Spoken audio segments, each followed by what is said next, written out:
Hey guys, I'm here to talk a bit about the new Star Wars book, simply titled Ahsoka, because it stars Ahsoka Tano. This is a young adult book, so if you're instantly gonna say, no, I will never read a young adult book, I guess it's not for you. If you're more open-minded and know that some young adult books are very good, I think you'll enjoy this, especially if you already are invested in Ahsoka Tano, especially if you're a Clone Wars fan, which I think that kind of goes hand in hand.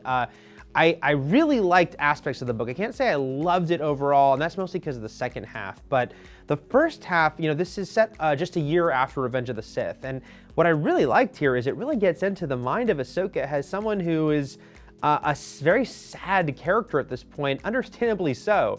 All the Jedi have been killed. As far as she knows, Obi-Wan and Anakin among them. And so she's lost everything. And those early pages really get into the sadness of this. And she's just on the run. She can't let anyone know who she is because she would be killed by the Empire. And I think the book does a great job of capturing that and what her life is like in that respect. There's also some interesting personal dynamics as far as the characters she meets.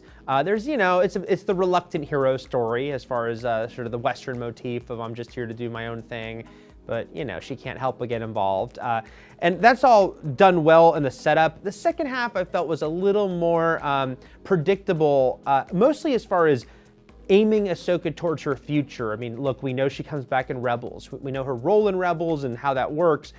I was surprised that this book, which is only set a year after Revenge of the Sith, so what, better part of 15 years before Rebels, still was so aiming into Rebels events. I almost thought they were rushing things and they didn't need to kind of hit all the beats they hit in just this single book, even though there still could be follow-ups, of course. So in that respect, I felt the second half was a little lacking, but overall, I definitely think if you are an Ahsoka fan, you will like this book a lot. And there's some great stuff in here as far as missing pieces of the Clone Wars, actually specific flashbacks and moments that are scenes that we know are from unfinished episodes of the Clone Wars. Dave Filoni described them at Star Wars Celebration, specific stuff that is in this book. So that's really cool to get those little parts that who knows if we'll ever get the full tale of. So overall, I definitely recommend Ahsoka, and I hope there are some follow-ups. I think there is room to grow more here. Great character, and I'd like to see her further journey towards those events down the line. Book is out now. You can also read my full review at IGN.com. And for all things Star Wars, keep it here at IGN.